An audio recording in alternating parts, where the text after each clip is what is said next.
It was last year that I attended Indian festival. It was Puja, I remember, and a good friend of mine, I borrowed her clothes, and she taught me how to wear Indian clothes. It wasn't sari; it was very similar to sari, but I could manage. It was the one of the best experience that I had. Actually, we grew up with the Indian movies, so I was about to ask you that have you watched any Indian movie? yeah, a lot. And I know the name. I still remember the classics that Raj Kapoor, Okay. I know Shashi Kapoor, Salman Khan, Shah Rukh Khan, I know Aishwarya Rai, I know. Yeah.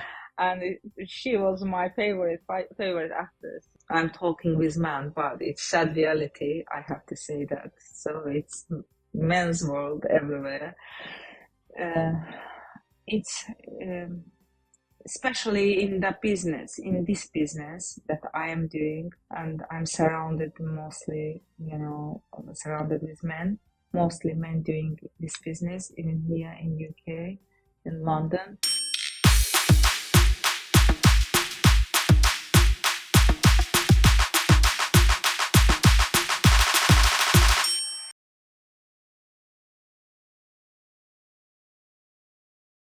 Guys, welcome back to a brand new episode of Power of Voice. And today we have a guest who is an entrepreneur and who is an influencer from UK, Mudama Murad. Hi Mudama, how are you?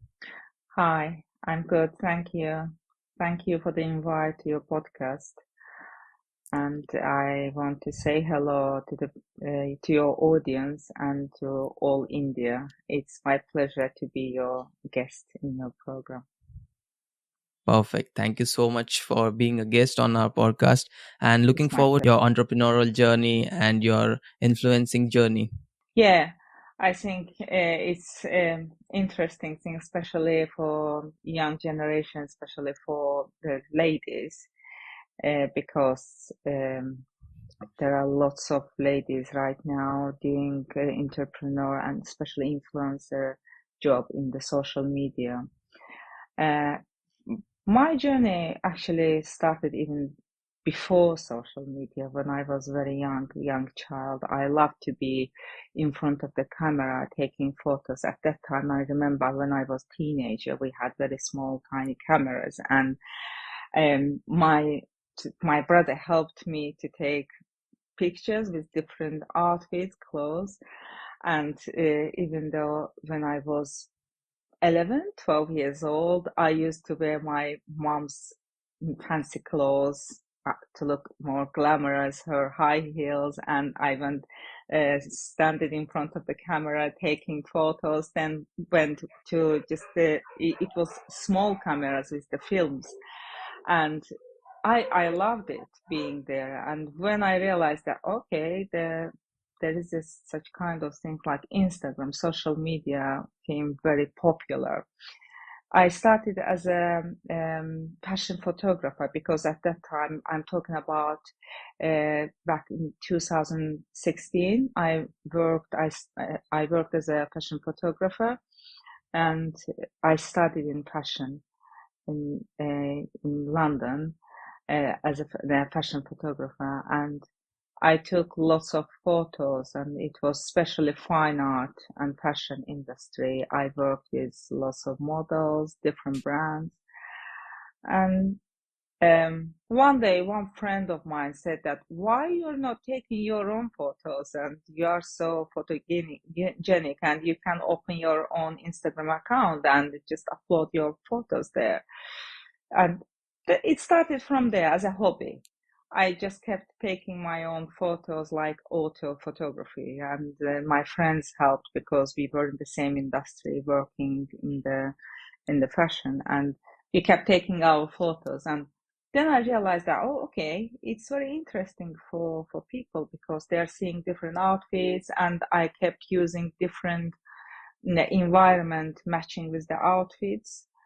Then, yeah, in the short period of time, I gained lots of followers, and yeah, it just started from there naturally. I didn't I didn't mean to be influencer or just to gain popularity, and then it just gradually started naturally. It built up, and now I have more than 100,000 followers, and uh, it's very fun, very interesting to do it actually. So journey started from there. If we are talking about the little history of my career, influencer career. Talking about your journey, what's been the most rewarding and most challenging part of being in the public eye? Okay, yeah, good question. The rewarding part is that um, you keep socializing with people, even through social media. People reach out to you. You get collaboration invites, invitations from different high-end brands. I've worked with high-end brands, and I worked with hospitality section industry as well. I don't know if I can tell the names because of the ad, the policies. I don't tell any names, but most of them were very popular high-end brands that I worked with. So it's rewarding part, I would call it. And challenging part is that you constantly have to work on yourself, and it may look very easy or fancy from outside, but it's very time consuming work. You have to set time every day. You have to update your page. You have to engage with your followers, have to be social all the time. Even though you are ill, you are not in the mood, you have to be there for your followers, for the people. It's just being in public makes you more responsible to be on time, to be in front of the camera all the time. That part would be challenging. But again, if you do something that you love, you will find time, I'd say, even though it's challenging. I would like to know, as you rightly spoke about the brand collaborations, how do you actually balance staying authentic while meeting the demands of brand collaborations? Yeah, another very challenging questions, and one of the questions that I heard. Yeah, I think it's the main part of the um, thing in this industry, staying as authentic as possible. Otherwise, there are so many options as an influencer, and the social media nowadays so popular. Uh,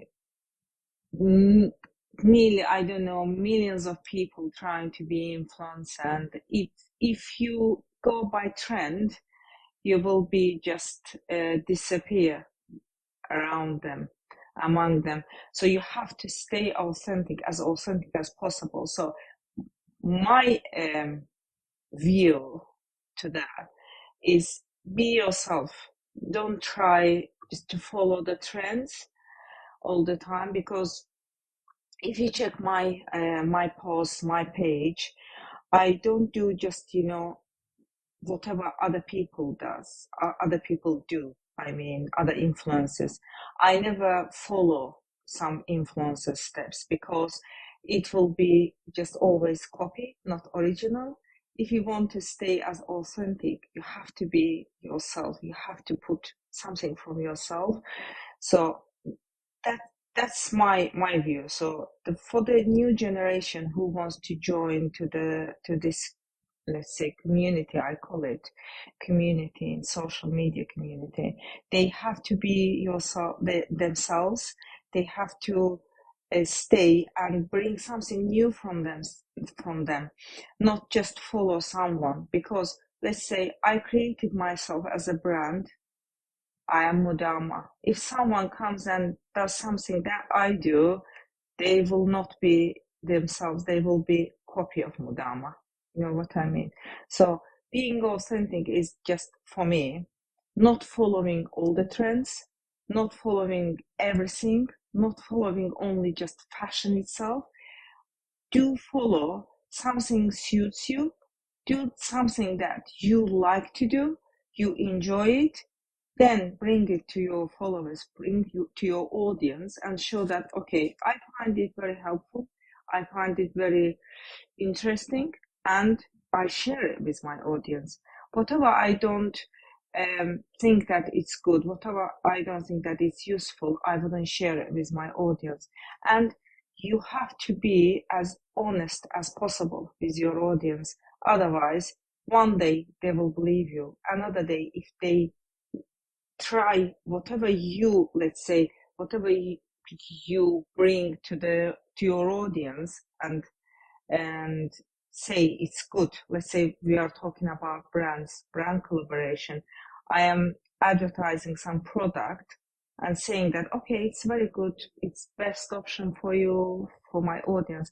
And 1,000, let's say 100,000 people, just 1,000 of them following me, buying that product, trying it, and they don't see any benefit from that product, I will lose their trust.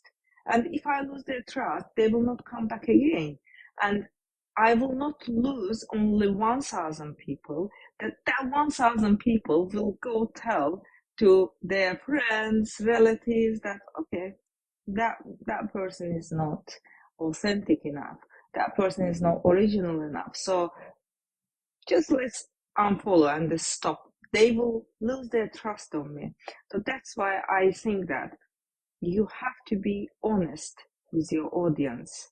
I always say, if I don't trust that product, I will never talk about it to my audience. So for me, authenticity comes from honesty, being honest. As you see, the market right now is really very crowded, and there are so many Yeah. influencers coming in. What advice would you like to give to those newcomers, those who want to start fresh as an influencer journey? What advice would you give to those people? Yeah, as I stated in my previous answer, that they have to be themselves. They have to stop following someone. And if they love this job, they should do. Otherwise, it will be very challenging and time consuming for them. It's not just because everyone, let's say, it's not just because someone is influenced and it looks very glamorous, looks very colorful from outside, they have to follow that steps. No, if they like this job, because we are talking about many hours per day. Let's say if you work with brands, or if we do photo shooting, it takes hours of day, and another day we have to edit that, and other day we have to prepare our reels, and it's not just 1 or 2 hours. You have to prepare, and then you have to be ready for your audience to bring something interesting for your audience. If they are loving to do this, they are more than welcome. And if they have any idea to bring to this, the business, to this market, they are more than welcome. Otherwise, it's just because it's trend, it's just very popular. I don't think that it would be the right choice, and it would be just wasting their time.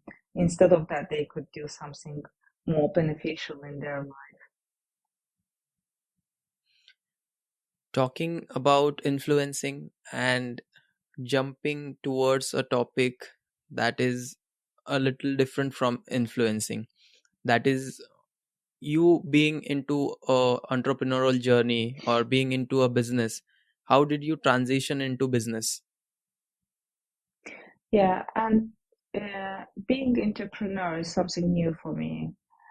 And actually, it wasn't just a jump from one to another. It was just um, gradually moving from influencer to the entrepreneur, because I already been in this business, in fashion business, so many years. Since 2016 I worked, as I said, with fashion brands, different fashion brands, and being influencer, gaining popularity among fashion industry and the brands, it was actually helpful for me. And then jewelry was, I always said it, I don't separate jewelry from fashion. It's part of the fashion. It was just my passion so many years. I was doing it as a hobby, just for myself. Then gradually moved to the jewelry business, and I started my own jewelry, the a brand, and the design. Recently we had we designed our website. It's called modajewellery.co.uk, and I open new Instagram page, which is Moda Jewellery. Again, it's all related with jewellery. But again, being influencer helped me a lot to find the right network, business people who is working in fashion industry and that they were interested in. And that, again, I think the being influencer so many years helped me to gain more skills around this industry, and then it was easy for me to start my own business as an entrepreneur, as a businesswoman in jewelry industry. What do you think makes starting a business in the UK unique compared to any other places? I am originally, I don't know if I mentioned or not, from Azerbaijan. It's another country in East. So I'd say when I compare it with to other countries, I always compare it with my own country, and I see difference. It's compared to other countries, it's easy to start business here, because it's European country and it's the rules are different from Asian countries, of course. But again, it doesn't mean that you don't have any challenges or difficulties in your road. Obviously, it's hard, it's difficult everywhere because you're starting something new. It's new challenge, but it should be like that. But again, I'd say the rules are very helpful to start something new and move forward. It takes less time to move forward than other countries, I'd say. Can you tell me how has the UK's entrepreneurial ecosystem helped you grow your business? Yeah, as a continuing the previous question answer, I would say that ecosystem, yeah, it's good. It's easy to find the right network here. I'd say it's easier than other countries because we can join to different events. We can find the right connections here and grow our business in a less amount of time than other places, other countries. I mean, obviously, I don't have enough information about other, all countries around me, but I can compare again with Asian countries that here we have more opportunity to move forward faster than other, Asian countries. It's not just, don't get me wrong, it's not discrimination or saying something like, bad about Asian countries, but because of the environment ecosystem is so nearly perfect here that anytime you can just Google or just use another devices in internet to find a nice opportunity for yourself, a good network for yourself, and suitable network through events, through different sociable clubs that you can join and just make yourself more visible here. That's why I find it easier than my country. I always compare it in my head. If I've started it there, how would it be for me? So I always say, no, UK is I think for now, it's the best option for me to grow faster, to make myself brand, then maybe move to different countries as well. Why not? So I'd say, yeah, ecosystem is the perfect, yeah, it's a good. What do you think? Are there any specific UK policies or initiatives that support women entrepreneurs? Yes, there are different, as I said, mentioned the different women organizations, different clubs, events, especially for women, or different courses even for this, specifically for women, single moms, or just moms, just to educate them more, to make their life easy in the future to join the business. And that courses, that events or clubs make our job easier to be part of the business industry in this country. So that's why I said it's not just government, it's non-governmental funds, organizations help women more to join, to build their own business. And some funds are available here for women, especially for women, to take their funds and to prepare to prepare their first steps into this industry. Any industries. I'm not talking specifically about jewelry industry. I'm talking about any business side that women want to join, and that availability um, makes our job, our woman job, easier and to be part of the business industry in this country. So mainly I'd say non-governmental organizations help more, and there it's not rules, it's just funding, events, clubs, and supporting courses help women to go back to the work, to business, etc. Do you think consumers from UK and other global consumers do have different preferences? Um, I can tell about my business, uh, jewelry business, Yes, obviously. of course. Yes, I think, yeah, I think big difference.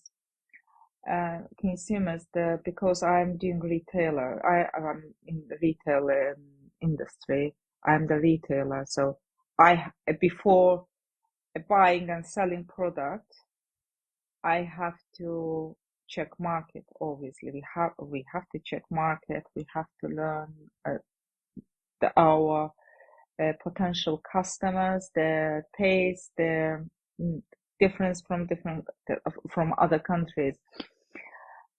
It's completely different if you go to Asian countries. Their jewelry taste, especially we are talking about women.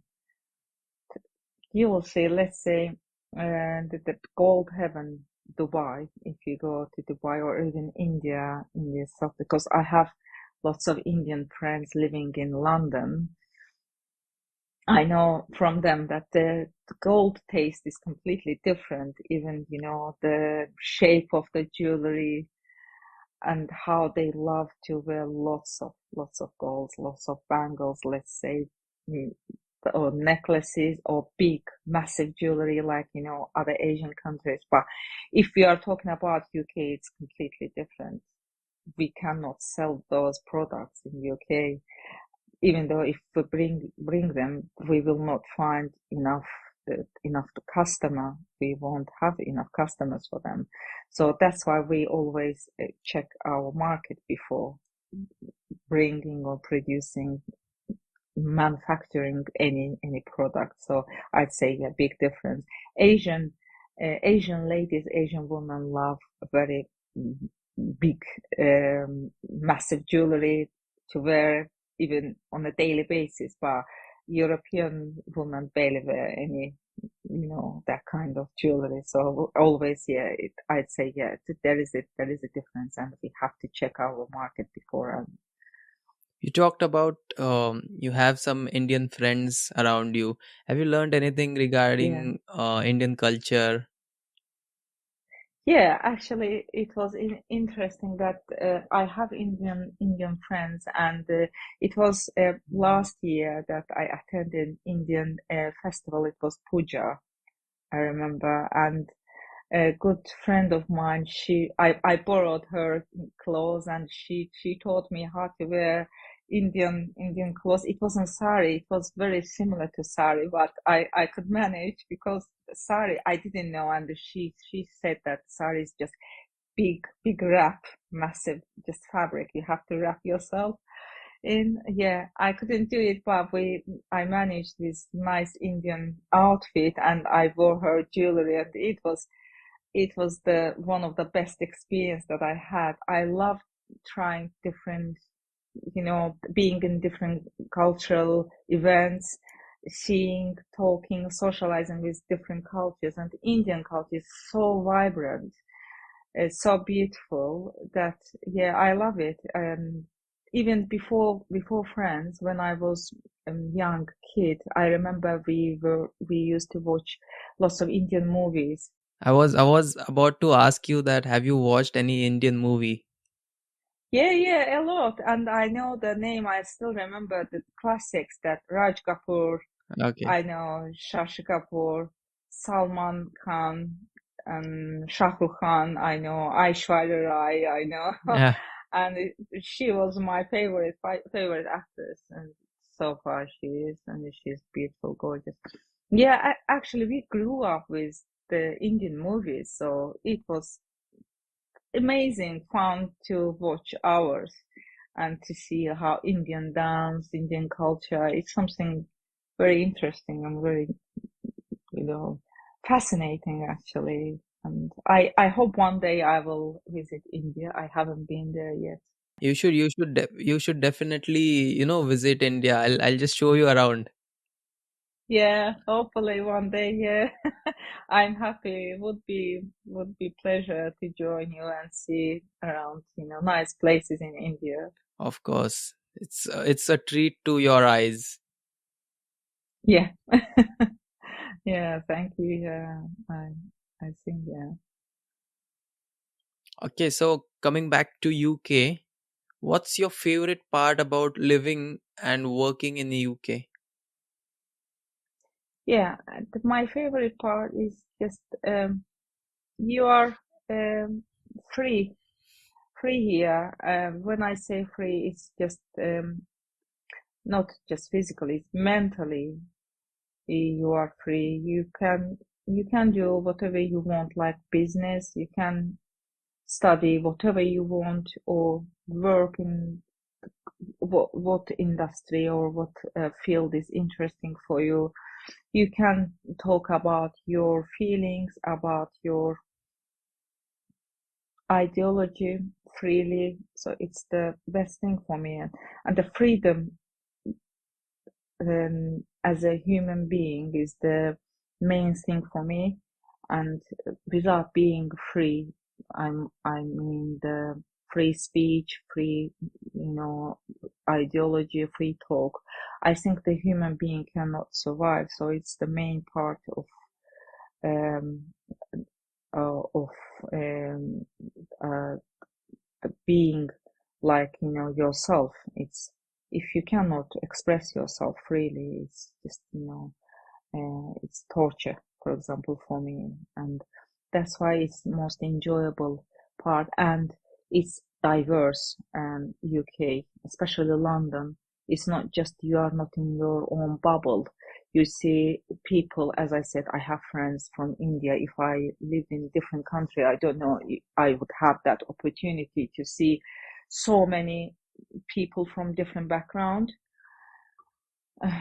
And being that diverse teaches you that we are all human beings, no matter of race, background, ethnicity, and there are people, good or bad, from everywhere. So it's not just about race or about ethnicity. It's just there are two types of people, good people or bad people. That's it. So it's the most enjoyable part for me, just being free and um, seeing lots of people from different background and making lots of friends around me. I have had a podcast with one of the entrepreneur from the US, and she told me this thing happens mainly in business lines, that you have to compromise yourself to land up in a deal or land up some investment, or there are so many things that happen, or you have to be physically involved in with people to just to break a deal. How do you see this? Okay, yeah, I know what you mean. I haven't been faced to that kind of issue so far. I know, yeah, it's like everywhere, maybe here as well. So because it's just, I'd say, men's ruling world. Doesn't matter which country, it will be same. So more and less, obviously. And I haven't been faced to that problem so far. So I only think that being a woman brings more obstacles in front of you to move forward in the business, because as I said, this place, this world is, especially business industry, mostly ruled by men. So if you are if you are just on your own, like influencer, let's say, I'm talking about my own experience. Okay, they're fine with you, but if you move forward, being entrepreneur or businesswoman, and talk about your ideas, talk about your projects, and they see you as a um, rival in the business, and they don't want you to be there, so it is hard, or it is hard to persuade into something, because they they don't trust you in first. To gain trust is harder for women than men to each other. If, let's say, I bring some project to my, let's say, business partner, if I was a man, it would be easy for me to persuade that person, because I'm woman. They look at it as doubtful. They don't want to go forward because that idea comes from women. You know what I mean? So that's the challenging and that's the hardest part of the business. But as long as you keep moving, improving, and proving yourself, after a while, they say, okay, yeah, they accept you. But it's not easy and as men. For women, it will be challenging all the time. So you do so many things in your life. It is, whether it is influencing, whether it is a business, it's your personal life. How do you manage all of this? Yeah, I know it's not easy, but it's possible as long as you enjoy what you're doing. That's why I said before when we start our conversation, for the young generation, if they love it, they will manage. Otherwise, it will be just time consuming and time wasting for them at the end of the day. Again, it's not easy. Sometimes I have to attend two, three events in the same day. Then other day I do editing videos, and I have to do a job in my business and as well. So sometimes I say 24 hours is not enough for me. So I barely sleep. Some days I sleep only 4 hours, and I have to wake up early morning, like 6 o'clock. I'm talking. For example, today we are doing podcast here, and I have to get ready for tomorrow. I have another interview tomorrow. I have to wake up again early, do my preparation before interview, then go to interview. Other day I have event to join, and from outside it looks, oh, she's having fun all the time, nice colorful photos, she's posting all the time, but they don't see that um background. They don't see that it's not easy to achieve all in the same time. And again, I said, followers, audience. They don't care what obstacles you have. You have less sleep or more sleep. They don't care. They want just to see when they wake up, they check the stories or they check the posts. If you uploaded something, you will be there. If you are not doing, because as I said, it's competitive world. There are lots of opportunities around. If you don't update yourself every day, you will disappear soon. So this is a bit ungrateful business as an influencer side, I'm saying, not like entrepreneur. The social media in that side, I would call it a bit ungrateful. If you are not live, if you are not updating yourself, if you are not bringing anything new to your audience, you will disappear one day. So that's the challenging part. But again, it's manageable because I enjoy most part of it, doing the shootings, attending events. Yeah, it's fun part. Yeah, somehow I can manage. But being in all of that busy schedule, how do you manage to, stay grounded? I think it's, you have to be mentally strong. It helps me a lot. And I I do meditations and helps me to stay healthy. It helps me to stay stable and mentally and physically as well. It's very helpful. I would suggest anyone that wants to be um, to gain their stability, inner stability and health and be strong. It's meditations and being more listening your inner voice, I'd say. I don't know how to explain it, but it's very helpful rather than being extroverted. Sometimes you have to be just introverted when you have time, or just 5-10 minutes spending time in the nature helps and makes everything better, and the refreshment gives you refreshment, refreshing the brain, and you can start everything again. So that kind of things are helpful, I'd say. I would like to touch more on the traditionally male dominated industry.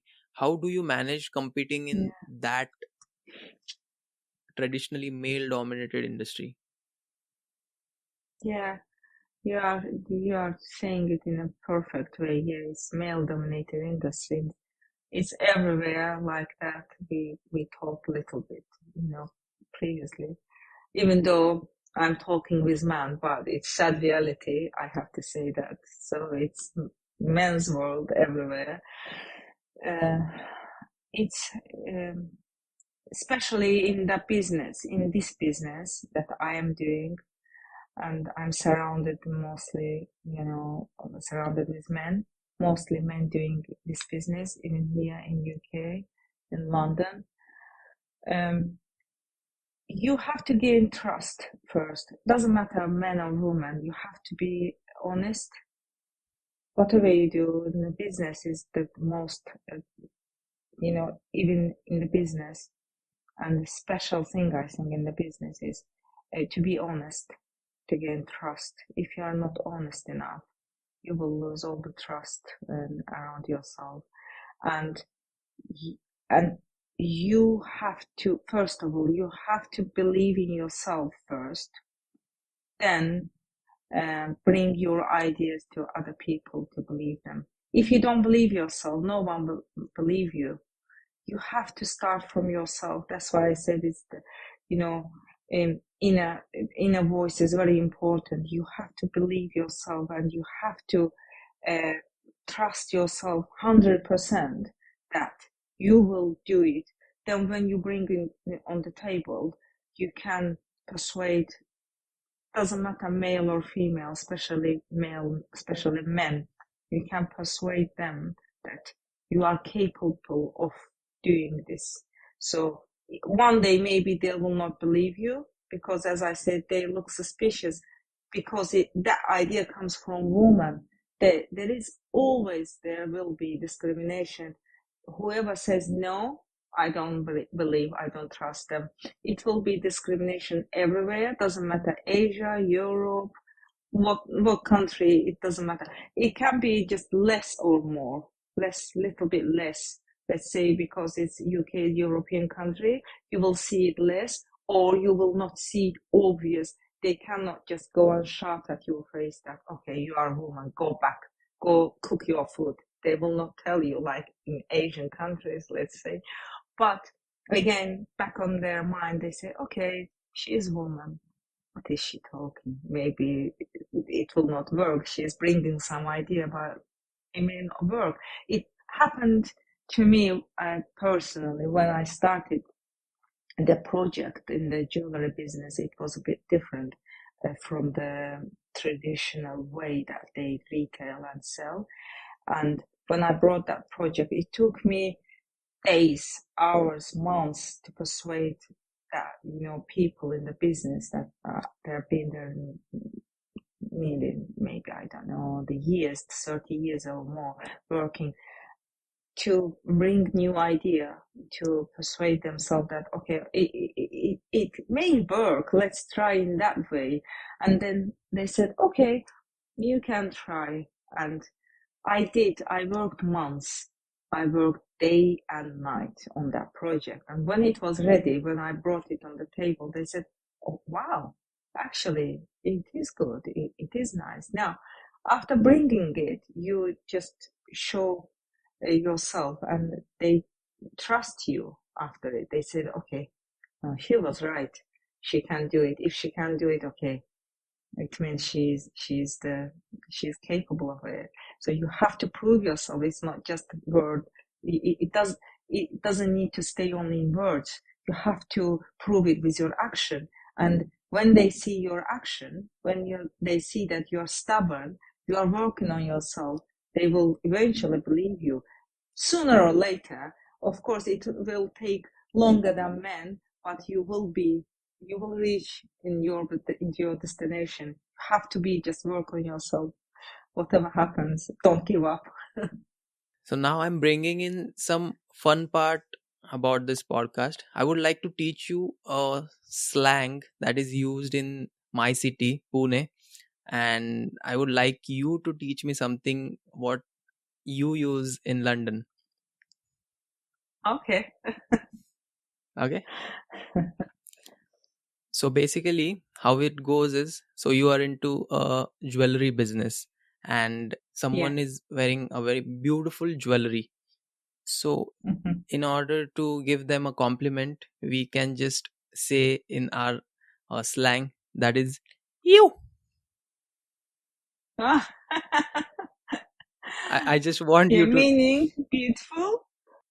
that sums up all the emotion regarding complimenting Oh, someone. So I just want you to repeat behind me. like you, like that. Yeah, one more. You. Okay, you're almost there. You can just say you. Alright. You. E and you. You. Yeah. Kind of. You're there. You're almost there. Yeah. Yep.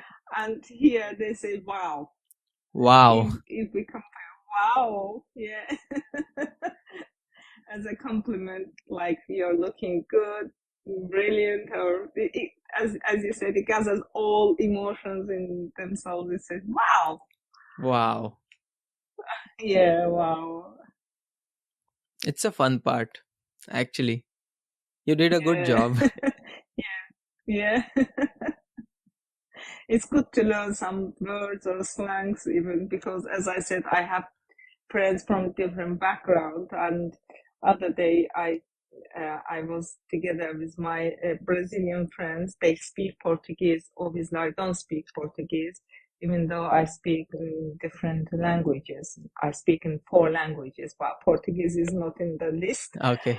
So I I learned some words there, like the slangs and the sounds, and it was funny because I didn't understand. We did the podcast for the radio, and they said all, and they just when they brought microphone to me, I just repeated by them, then asked, well, what does it mean? And they said, okay, it means now. And they said, I forgot what they say, but at that time I repeated, and it was fun.